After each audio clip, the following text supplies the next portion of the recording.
Tribunnews berikut ini 5 nama komisioner KPU Maluku terpilih.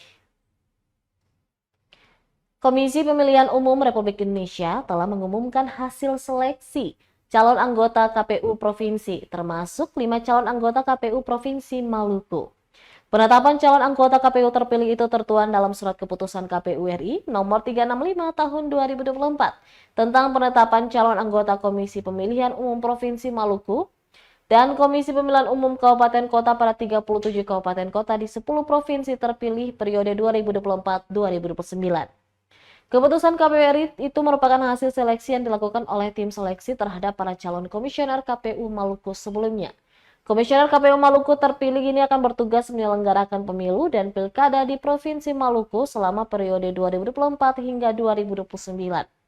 Adapun nama-nama komisioner KPU Maluku terpilih yakni Almudassir Zain Zangaji, Angel Bertus Tumatubun, dan M. Sadek Fuad. Kemudian Syarif Mahulau dan Wawan Kurniawan Susanto. Download Tribun X sekarang, menghadirkan lokal menjadi Indonesia.